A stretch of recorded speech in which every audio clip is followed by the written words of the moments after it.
بسم اللہ الرحمن الرحیم۔ شروع اللہ کے نام سے جو بڑا مہربان نہایت رحم والا ہے۔ السلام علیکم۔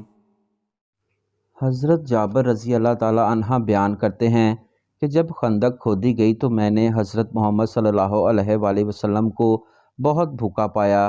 میں اپنی بیوی کے پاس آیا اور پوچھا کہ تیرے پاس کچھ ہے، کیونکہ میں نے حضرت محمد صلی اللہ علیہ وآلہ وسلم کو بہت بھوکا پایا ہے۔ اس نے ایک تھیلا نکالا جس میں 1 جو تھے اور ہمارے پاس ایک بکری کا بچہ پکڑا ہوا تھا۔ میں نے اسے ذبح کیا اور میری بیوی نے آٹا پیسا، وہ بھی میرے ساتھ ہی فارغ ہوئی۔ میں نے بکری کا گوشت کاٹ کر ہانڈی میں ڈالا۔ اس کے بعد آپ صلی اللہ علیہ وآلہ وسلم کے پاس لوٹا۔ بیوی نے کہا کہ حضرت محمد صلی اللہ علیہ وآلہ وسلم اور آپ کے صحابہ اکرام کے سامنے مجھے رسوا نہ کرنا، یعنی زیادہ آدمیوں کی دعوت نہ کر دینا۔ جب میں حضرت محمد صلی اللہ علیہ وآلہ وسلم کے پاس آیا تو چپکے سے عرض کیا، یا رسول اللہ صلی اللہ علیہ وآلہ وسلم، ہم نے ایک بکری کا بچہ ذبح کیا ہے اور 1 جو کا آٹا ہمارے پاس تھا، وہ تیار کیا تو آپ صلی اللہ علیہ وآلہ وسلم کے ساتھ تشریف لے چلیے۔ یہ سن کر آپ صلی اللہ علیہ وآلہ وسلم نے پکارا اور فرمایا، اے خندق والو، جابر نے تمہاری دعوت کی ہے، لہٰذا چلو۔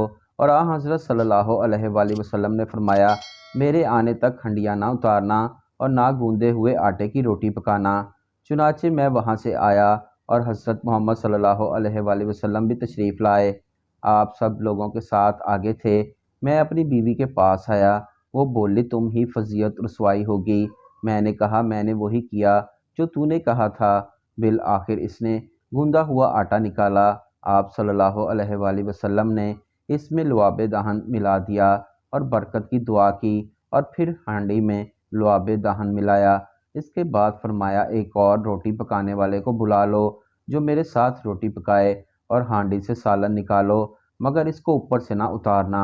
حضرت جابر رضی اللہ تعالی عنہ بیان کرتے ہیں کہ اس وقت حاضرین 1000 تھے، اور میں خدا کی قسم کھا کر بیان کرتا ہوں، سب نے کھانا کھایا یہاں تک کہ چھوڑ دیا اور لوٹ گئے، اور ہماری ہانڈی کا وہی حال تھا کہ ابل رہی تھی، اور آٹا بھی اسی طرح تھا، اس کی روٹیاں پک رہی تھیں۔ سبحان اللہ۔